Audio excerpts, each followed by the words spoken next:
And we are live, I think. Awesome. Hey guys, I'm Remy Mayer, and I am the founder of Max Out Your Gym, and I am with Steph. Hi everyone, I'm the co-founder of Max Out Your Gym, and today we are so excited because we have as a guest on this live, Maneesh Sethi. He is the founder and CEO of Pavlok, and he also was the keynote speaker at the Royal Society of Medicine's conference on exercise medicine. He is a world-renowned speaker, and he has a huge background in habit formation and in helping people to get rid of bad habits and to produce the best ones in order to have a successful life and a healthy life. And so Maneesh, thank you so much for being with us today. We're super excited to have you. Thanks so much for inviting me. I'm excited to chat. Awesome. So today we want to speak about 6-week challenges. Many gym owners are using this offer to promote their gyms. And many people are like, oh, six-week challenges are just dead. It doesn't work anymore. And we just wanted to give you our point of view on that offer.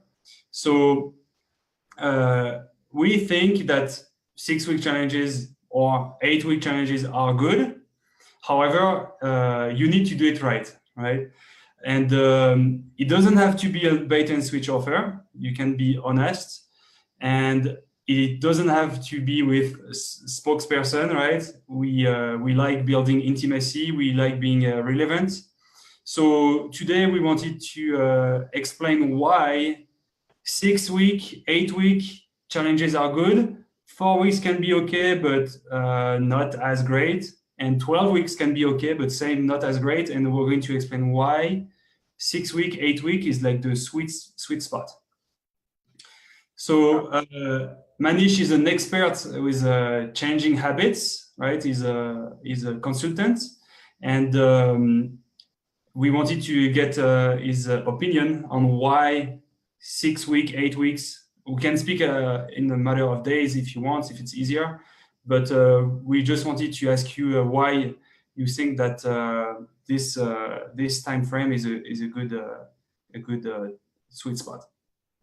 Sure. Well, when you talk about the question that you're asking me, what the right sweet spot is, there's a few variables. But let's take a step back and talk about what a habit is and why it matters. So it's really important to understand that most of the activities that you do every day are totally habitual. They occur in a part of your brain which is not conscious.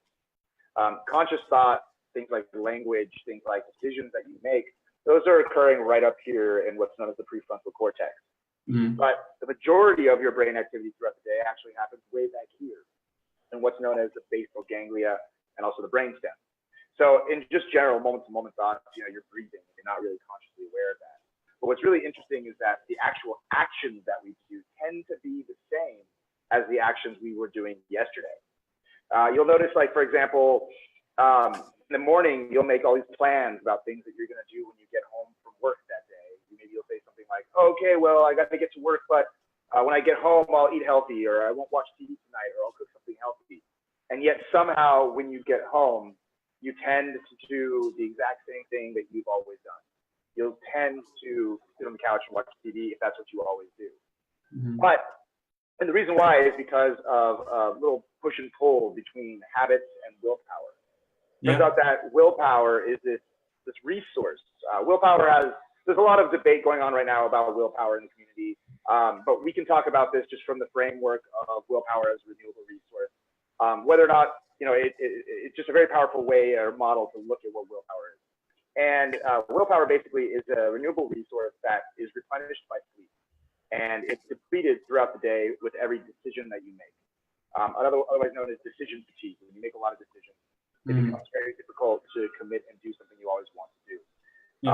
So here's what's interesting about habits, though. Habits have only one real variable that is tied to whether it is a habit or not. And that variable is consistency. The number of days that you do a behavior in a row makes an action go from a decision into a habit. Let me rephrase that a little bit from the process of the brain. Let's say you want to go to the gym. You really want to get yourself to start exercising every day, let's say every day of the week. And so you make a decision to do that. Well, the first day is really, really hard. You got to make sure that you have a gym membership. You got to make sure you have the right shoes. You got to think about it when you're driving a car or walking, which direction you're going to go. It's always a little scary that first time walking into the gym and swiping your card and you don't know exactly where everything is. The first time you do it, you're going to see a ton of activity in the prefrontal cortex. This entire process is just a willpower depletion mechanism. It's really a really very difficult task for your brain to do. But then every single day that you start doing that behavior, it starts to become more and more automatic. The activity starts firing off less and less in the prefrontal cortex, and will start to fire off more and more towards the back of your brain. The more times that you do an action on repeat, the faster it becomes a habit. So there's a few studies. Does that make sense to you guys? Yeah. One thing I find really interesting is that for people who have been going to the gym for several years in a row, for example, it's as hard for them to not go to the gym as it is for a newbie to start going to the gym. It's as hard for you to not brush your teeth as it is for a new person to start brushing their teeth. And you know, just like when you brush your teeth and you forget to, or maybe you're traveling one day and you weren't able to one morning, you start to feel this really weird sensation in your mouth. That sensation is not real. It's created by the brain because it feels uncomfortable with a loss of a habit that it's used to. So in the same way, the goal for you, for people who are watching this video, probably own gyms, the goal is to get your clients to actually build a habit of going to the gym, build a habit of using your services. Now, I don't know, depending on your guys' model and your business model, like maybe some gyms actually don't want their clients to actually come to the gym because of whatever problems it creates. But I always feel like creating misaligned business models is just a long-term negative, and it makes a lot more sense if you build business models that are aligned with your client's goals. So if your client's goals are to become healthier and utilize your gym services, and then they achieve that goal, in the long run, that's going to work out much better for everybody. So that's kind of an overview of the consistency framework for habits. Does that make sense so far? Yes, that's great. Yeah. So consistency, whether it be every day or maybe let's say hour by hour, is what creates that pattern in the brain that solidifies it as a habit. It's like a response to a stimulus. It's a response to a trigger. So maybe I can pull up a really quick image for you guys. Yeah. It's actually, maybe it's not the best. It's a little confusing. I'll just kind of explain it. So when you're talking about habits, I'm going to come back to the time it takes before a habit becomes automatic. Give me 1 second.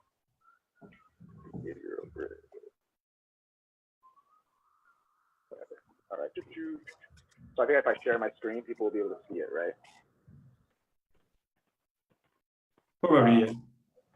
We'll see if it works. Yeah, we can see your screen. I mean, yeah, cool. Now we can see your screen. Great. Really quickly, just take this out, share one more time. All right, you should be able to see it, right? Yeah.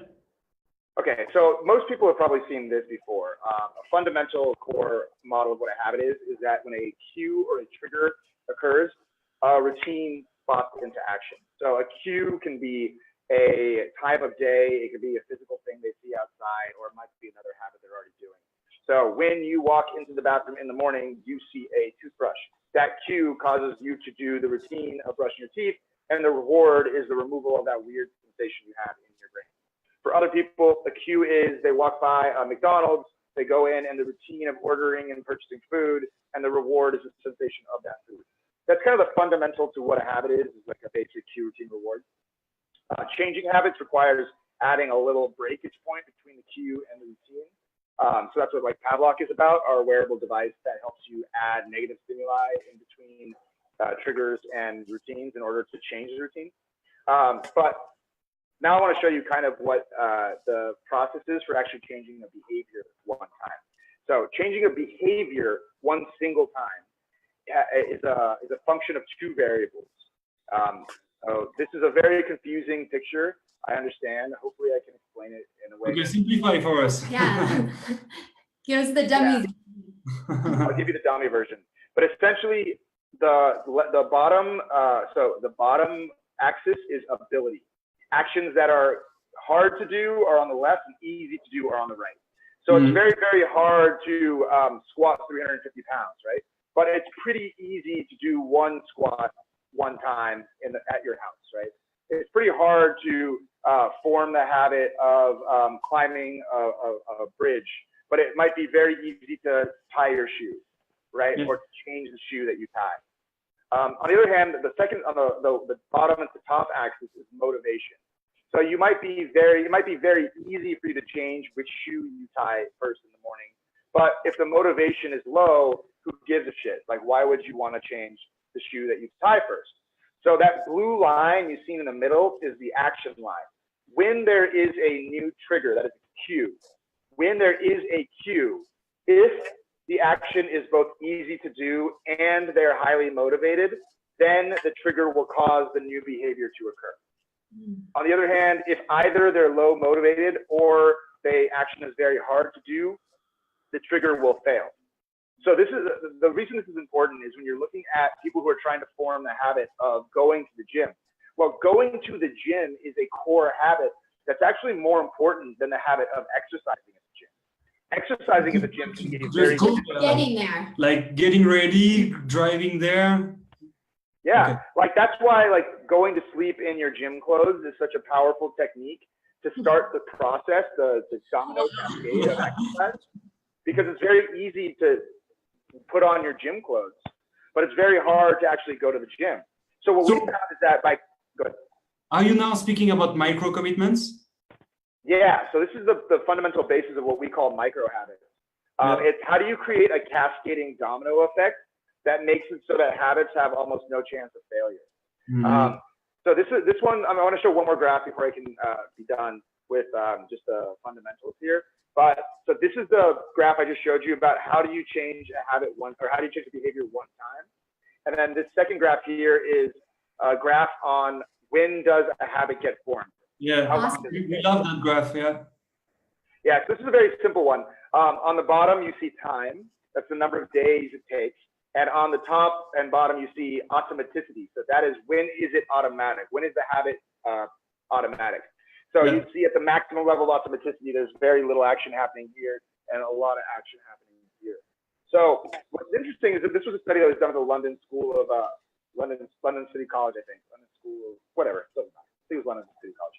And they did an experiment where they had a bunch of people do different habits and measure how long it took for them to reach the maximum level of automaticity. And they found that the variable for the number of days it took was completely dependent on the difficulty of the task. So drinking a glass of water took 21 days. Very simple habit in the morning, just fill up a glass of water and drink it. Doing 50 sit-ups in the morning took 84 days. That was the largest one. The average time it took was 66 days. Most people tend to choose habits that are pretty difficult. So I was looking at this graph and I was like, 84 days to do 50 sit-ups, that's a long time. Like I doubt I could do that one day.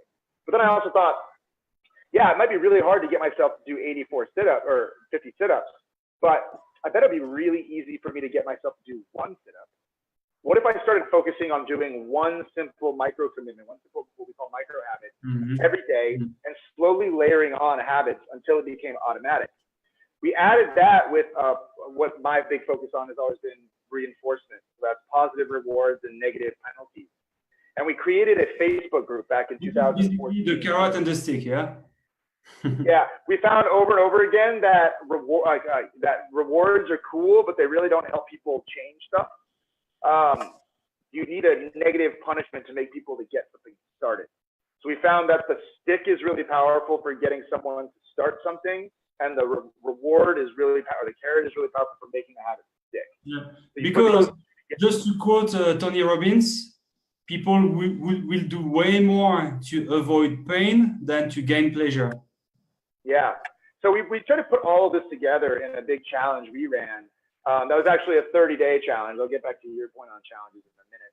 But the basic idea was we had a bunch of people in the Facebook group who were really interested in starting to exercise. And most of them had never gone to the gym or never done any exercise at all. And so we said, all right, let's start off with something very simple. For the first week, all you're going to do is the fundamental basis of exercise. All you have to do is put on your gym clothes, go outside, and take a photo of yourself in gym clothes. That was it.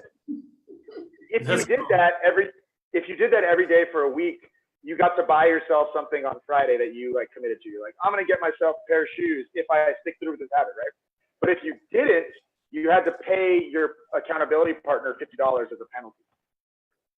We made it so the habit was so easy to do, you couldn't fail, and so stupid to fail. Why would you? All you had to do is go outside in your gym clothes, lock the front door, take a photo, you're done. The second week, you had to go outside in your gym clothes, lock the front door, and swipe your gym card at the gym. You didn't have to work out, you just had to swipe your card. Take less than 2 seconds. Third week, you had to spend about 5 minutes there. And then the fourth week, you had to spend 15 minutes there. Again, throughout this entire process, you're staying accountable to your partner. At the end of this commitment, I think it was 75% of our users went to the gym every single day for 30 days. But then the bet ended, the commitment challenge ended. Nobody had to continue through with it. What happened though was that 75% of that 75% of people made it to the gym every single day for the next 30 days. Awesome. And then the 75% of that 75% made it to the gym 90 days in a row. Over half of our users went to the gym every single day for 90 days in a row without any more reinforcers. The habit was formed and they felt uncomfortable not going to the gym. So to that extent, that's kind of the core of how I always look at helping people form habits. And that is about creating basically rewards, punishments, accountability, and breaking down the habits into the easiest step possible in order to make it happen. Does that make sense so far? Yeah. That's awesome. Cool. I just want to talk now. I want to answer your question specifically about the number of days, the 4-week challenge, the 6-week challenge, the 8-week challenge. Yeah. So I think that going to the gym, do you think it's like an easy habit, a hard habit? We're not speaking about doing 50 sit-ups or muscle ups or deadlifts, right? We're just speaking about going to the gym. Is it hard or is it like in the middle? Where would you place it? It depends on the person. I mean, for me, like it depends on the person. Like anything is difficult for anybody the first time. Everything is really hard the first time, right? Really, it comes down to how users perceive it themselves. So for some people, like there's a lot of an emotional reaction to the gym, and that emotion can cause a lot of problems with reaction. Like, I mean, even me, like I know once I go to the gym, the habit loop starts to fire where I'll exercise automatically. But sometimes getting myself to actually go to the gym, especially when I move to a new city, becomes this almost emotional reaction growing up as a fat kid, you know? And so that act of going to the gym can be difficult. So the act of going outside in my gym clothes and taking a photo, well, that's so easy. It's easy, you know? That act of just texting your coach or your accountability partner, hey, I'm thinking about the gym right now. That's a big deal. That starts the process in the fundamentals. So I think that exercising at the gym, especially for somebody who's not used to it or doesn't have a trainer or doesn't have any experience, is going to be very, very hard. I think getting them to go to the gym, assuming it's somebody who goes places already, is a medium. Yeah, here we are speaking about going to a micro gym with coaches, with a community, let's say a CrossFit gym or a boot camp or that kind of micro gyms. Yeah. We're not speaking about LA Fitness or 24-hour fitness here, huh? Well, so I think what you're talking about there, you're saying that the user might, whether or not it's hard to do or easy to do, if they've already scheduled with a person that they're going to go to the gym, then the motivation is extremely high. Yeah. They don't want to let down. They don't want to let down their client or their. They don't want to let down their team. So that pre-commitment, that's a cool trick actually. Pre-commitment is a very easy to do thing. It's always easy to say tomorrow I'll do something. But if you get someone to actually pre-commit to something, and especially if they add a penalty, so social, their coach making them feel bad is a powerful punisher, as well as a monetary penalty. So like they'll lose $50 if they don't go to the gym. Those two are extremely high motivating actions. So you're able to precede a high motivation action by doing a pre-commitment technique. So when you have your users commit to going to the gym for this 6-week challenge, it's very powerful that you get them to commit in a way that they lose something, especially for the first few days. Yeah. It's very important. Otherwise, the habit will never take hold. Yeah, in our marketing, we use a lot that strategy, the pre-commitment strategy. For instance, first we're going to ask for the contact info, and then only we're going to ask you to schedule the appointment, and then only after that we're going to speak with them on the phone, and then only after that we're going to make them show up, right? So it's like a small commitment, and then another one, another one, another one. And all of those commitments are micro commitments that you use, and then we make them come to the gym and we make them enroll into our program. And same with the sales strategies that we teach inside our program. We use pre-commitments a lot. We're not going to say, hey, it's $500 right away. First, we're going to say, hey, can you come at least 2 or 3 times a week? Yes. Okay. Are you committed? Yes. Okay. And then pre-commitment, pre-commitment, pre-commitment. And then if we validate all those things, then we can say, okay, it's $500. But now they said yes to so many things that it's going to be hard to say no when we mention the price. Absolutely. Yeah, it's a powerful technique. I think I gave you more of an answer about how habits are formed than about the time you should spend on habits. But so I think that the act of getting people to I think getting a customer to go to the gym in the morning is hard because they don't feel like it. No one ever fucking feels like going to the gym. But when they've already made a schedule on their calendar and they already have a group of people who are waiting for them, or they already have a coach who's waiting for them, then they're not going to miss it, or at least they're very unlikely to miss it. So that act is, if you're going to do one thing to elevate the attention and the retention of your customers, it's going to be getting them to make commitments before the day of. That's a powerful technique. Yeah. And now what do you think about getting results? Do you think that people are going to commit more if they see results coming? Yeah. So I think obviously that's a positive reinforcer. If you're looking at motivation, it's extremely motivating to watch yourself lose weight over time. And so, like you were mentioning, that the 30-day challenge does give you, it's a small commitment in the sense of it's 30 days, but it has a negative effect where you don't see as many results as you might see in a 6-week challenge. A 4-week challenge is not long enough for people to get results and to get that reward. Yeah, and it specifically depends on what exercises they're doing and what their diet is and all that stuff. But that said, 6 weeks will certainly be better than 4 weeks, assuming they're consistent. And 8 weeks and 12 weeks can often be a large commitment to get someone to make. So a 6-week, I like to do 30-day challenges. They work for me, but I have noticed that at the end of 30-day challenges, the results don't maintain. So 6-week challenges add that. So just to be clear, the average number of habits that days it takes for someone to form a habit is 66 days. That's just over 2 months.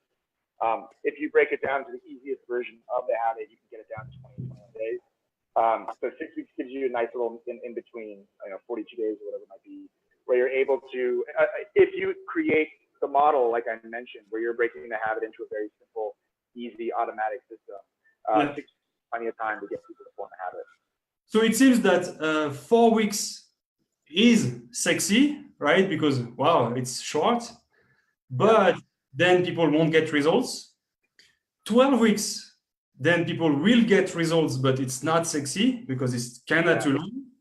But 6-8 weeks seems to be like the sweet spot, so that it's short enough so that it's sexy, but long enough so that they can get results.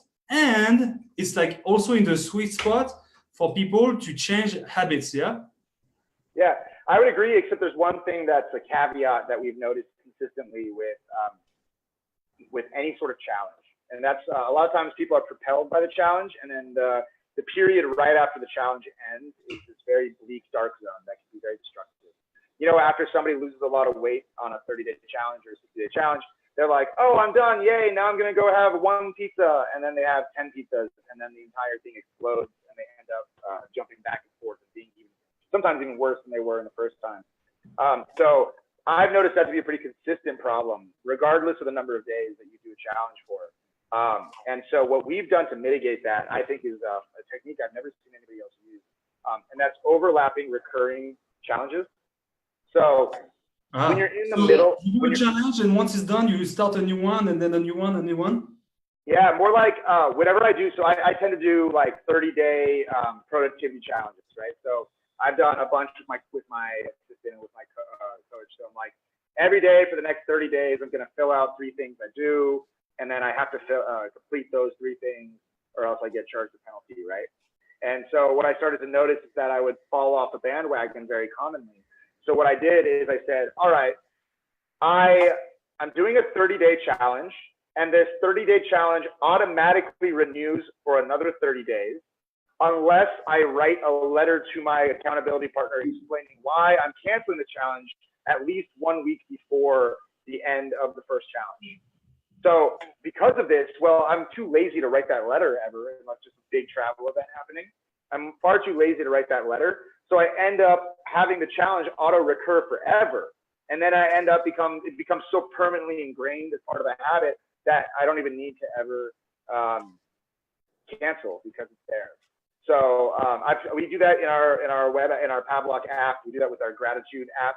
We have like a gratitude challenge bet where a bunch of people bet our currency, and then if they don't do it, they lose the money. But if they do it, they win the money plus their money from people who fail.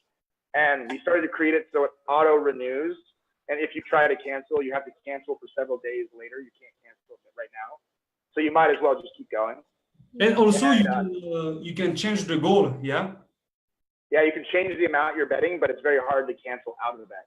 And so if you guys are doing a 4 or 6 week challenge, it's not a bad idea from the client's perspective and from your perspective to make an auto recurring or a recurring bet such that they keep it up. Yeah. This is what we teach inside our program. We recommend to start with the fat loss challenge because usually, that's what people need help with. Let's say I'm 50% body fat. I have a 15% body fat percentage. Yeah. I do a challenge. It's 5% of body fat loss. Now I am at 10%. Now the gym owner can tell me, hey, now that you're so ripped, now you can maybe gain muscle. Let's do a 6-week muscle gain challenge. And now 6 weeks later, now I have more muscle. Oh, now that you lost the fat, you gain muscle. What would you like to do now? Well, I want to learn muscle ups. I want to learn double unders. And I want to learn handstand push-ups and handstand walk. Okay, let's do a skill challenge, right? And then you can continue to challenge your members. Because if you can provide me in 6 weeks either a fat loss or a muscle gain or new skills, I'm so attracted to that because 6 weeks is like so short. Yeah, I want to learn how to do a handstand walk in 6 weeks. Yeah, totally. I think that getting people sucked in, results habits are very compounding. If you get someone to go to the gym every day for the rest of their life, even if they don't work out 90% of the days, that means that they're working out 10% of the days for the rest of their life, right? So that's like a massive improvement on the average person.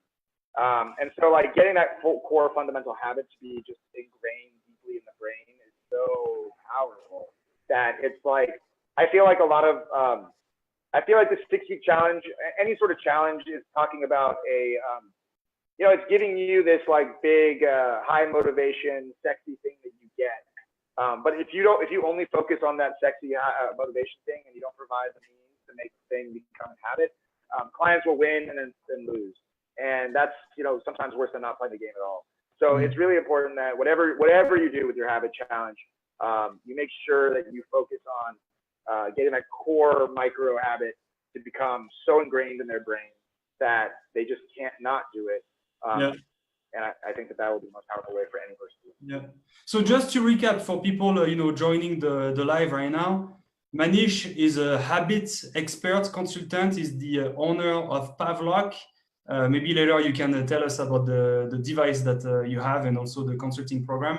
But really, Maneesh is the expert about habits. And what we talk about is that 6-8 week challenges are great because it's psychological, right? But it's about the way you run it. If it is a bait and switch, yeah, it is misleading. If you are using fake social proof, yeah, it is misleading. If you're using spokespersons, yeah, it is misleading, right? Let's say that you're using, generic templated stuff, and then people show up to the gym, and then they realize, it's not the same gym, it's not the same spokesperson, and now I understand that the social proof was fake as well. Yeah, that's not working. But it's not because of the 6-week challenge. 6-week challenges, 8-week challenges are great. It's psychological. It's about the way you do it. Absolutely. Yeah. So you wanted me to describe what I do. Is that right? Yeah. Yeah. So what I focus on, I run a company called Pavlok. We make technology and offer coaching that helps people change habits for good. Our core product is known as the Pavlok. It's a little wearable device that utilizes vibration, sound, and electrical stimuli to offer both positive reinforcement and negative reinforcement. So And just what a you just little, saw there. Manish zapped me in the neck one day, and it is pretty strong. It's strong. Yeah, it was a funny day. Yeah, the what you just saw with the lighting up is electric shock, which is really, really powerful for helping knock your brain out of automatic mode and into awareness, something we call awareness therapy. And we notice that a lot of people have a lot of problems when they see triggers like biting their nails. They don't even notice they're biting their nails. And that act, like, how can you possibly stop a habit or change a habit if you don't even notice that you're doing it? We found that by adding a small electrical stimulus while you do that habit, it creates a very quick association and awareness where you're able to notice yourself doing it and knock yourself out of the habit. Our most common habit is waking up in the morning, people hitting the snooze button.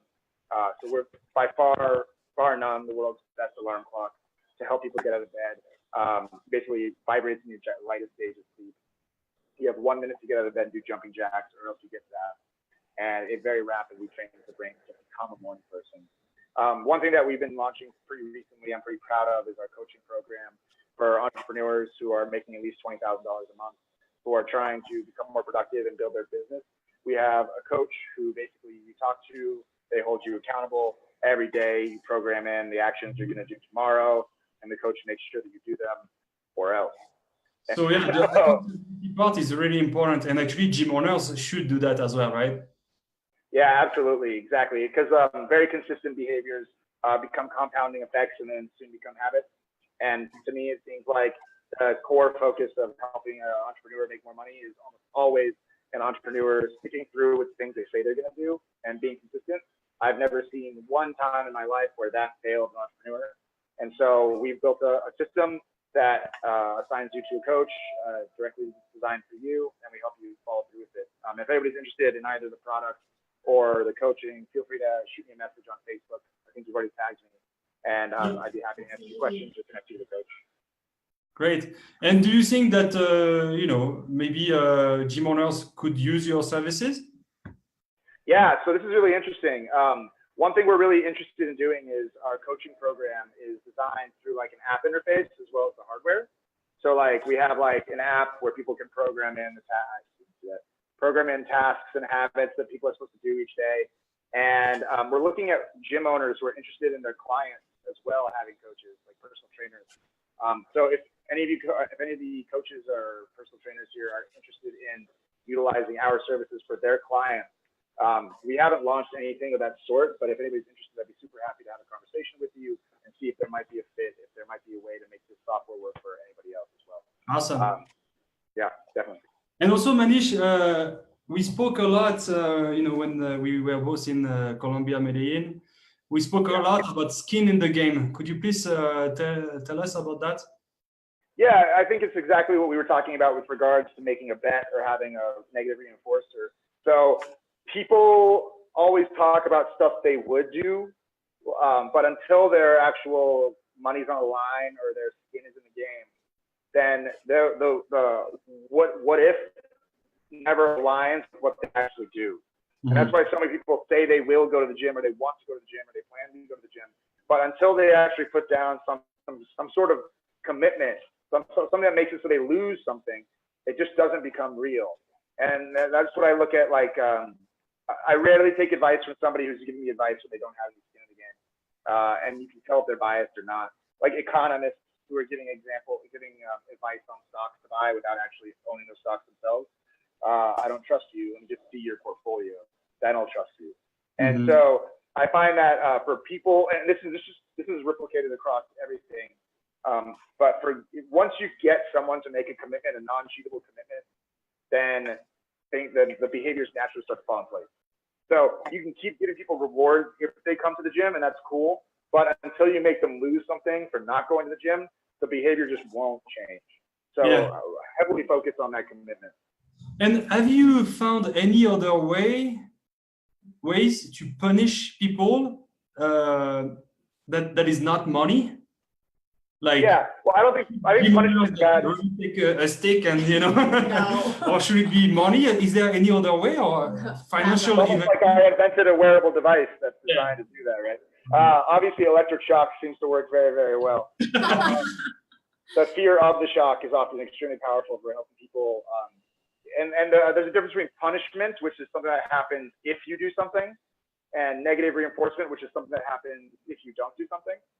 So a punisher is good for breaking bad habits, but it's not good for forming new ones.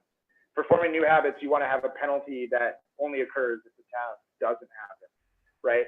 And so in these cases, one of the best ones is if I don't go to work, I will be fired from my job, right? I remove the risk of getting fired by going to work. In the same way, any sort of risk, which includes making a commitment to your personal trainer that you're going to be there. Well, you'll suffer the penalty of social shame if you fail by not showing up to your commitment. That's one that works. I mean, everyone knows that personal trainers are very, very effective, not because they help train you, but because they make you show up. Exactly, yeah. It's about the accountability part and also the community that they can find inside that kind of micro gyms. Yeah, so loss of money, fear of a pain penalty, and then a fear of social shaming tend to be the three that I like. The one that we are building out that I'm really excited for is fear of losing your computer or internet access. So if you don't do your work, then we shut off your Wi-Fi for an hour. That's something that we've been building out that I think would motivate me more than anything in the world. So those acts of removal of positive things, things that you like, and addition of negative things. By combining those together, you create a powerful system. The key here is you can't be only a punishing device. Like if you hate your coach, so that you hate your personal trainer, so not only do you feel bad about not showing up, but then once you're there, you also hate it. That's not going to work because you're like the person will do anything they can to get out of the commitment or to cheat, doing the bare minimum. That's why like pure bets where all you do is lose never work. You have to have a reward. That's why betting against a friend is good because you lose money if you fail, but if you win, you're going to beat your friend. So that's awesome, right? And in the same way, like betting pools work really well, where like if you lose money, but if you win money from the people who failed. That's a powerful technique. So make sure that there's not just a punisher. There has to be a reward ever. I always say it this way, negative reinforcement makes you start, but positive reinforcement makes you stick. So you add those two together, and it really is very simple, no matter how many hours we talk about it. It's very simple. You just add a small punisher for failure, a big reward when they succeed, and make sure they can't cheat with accountability. Those three things together create the habits that will change their lives. Yeah. Awesome. So just to recap, we recommend using accountability coaching, maybe working with you, and your wearable device. We recommend financial investment, and it has to be, it's not like $50, right? $50 is not going to work. Maybe not $100, not 200, but if you start charging 300, 400, 500 for this kind of challenges, now people have skin in the game. And then it can honestly be $5 a day. That's what we do. It's small amounts daily, gives people the ability to like, because if you lose a $500 bet once, it's over. It's such a big scary thing. Whereas like $5 or $10 or $20 consistent daily bets become kind of a sticking point. So I don't think that the quantity of money is really, really important. I think it's just kind of the feeling that people have towards money. So I wouldn't agree with what you just said, but I think that that initial buy-in that you said it can be powerful. Like if you pay $100 for an online course, you might not follow through with it, but if you pay $1,000 or $2,000, you really do feel like it's important. But that is in that one realm. It doesn't work like if I buy a new type of steak from the grocery store for $11, I'm going to feel really bad about not cooking it, even though it was just $11. So that's just a different, part of the world that doesn't quite match up. So the quantity isn't the important thing. It's really the feeling towards it. That's the important thing. And also maybe the recurrency. Yeah. I think that, exactly. And that's why I don't always recommend money as the best currency. But I will say betting pools are really magical. Betting pools are magical because they give you negative and positive reinforcement all in one, along with that competition aspect of the social part. So like that simple act of so we have this thing, we have a gratitude app. So this is like our gratitude app. People fill out 3 things they're grateful for each day. And we have this challenge where people pledge to do their work basically. And so of the users, so this is like people who succeeded and failed. And of the users who just downloaded the app, who said they wanted to fill out their journal, like 2%. Of the people who are in the betting challenge, it's 85%. So the numbers skyrocket, and they're not even winning real money. They're winning freaking bolts, like a point system. But once they make a commitment and they know they're going to win if they win and lose if they fail, they get this, like, it builds a community, it builds a positive reinforcement, and it builds a negative reinforcement all at once. Yeah. So we just spoke about the strategies for the punishments. And then also it's also great to use strategies to reward the challengers, right? And here it's about the results that they would get. So maybe 20 pounds of body weight loss, or 5% of body fat loss. And then it's good also to give a financial reward. So we don't like using the bait and switch and saying that it's a free 6-week challenge. But if you say, and you're clear about it, hey, there is a way to get it for free. And if you do lose the 5% or the 20 pounds, then you get also the challenge for free. Now it's like a really good carrot, right? Yep. Yeah. Definitely. Awesome. So I think I'm done with my questions. Yeah, guys. No. Well, if there's any other questions anybody has, feel free to shoot me a message on Facebook. I'm tagged in the post, so it'd be good talk. Yeah. So again, guys, Maneesh is providing a wearable device, and also is providing accountability coaching to change habits. And since you guys are gym owners, you can contact him, and then he can help your challengers and members to stay accountable to come to the gym. All right. So Maneesh, a real pleasure chatting with you. Thanks for coming on today, Maneesh. It's so great to see your face. Thank you. Take care, guys. See ya, man. Bye, everyone.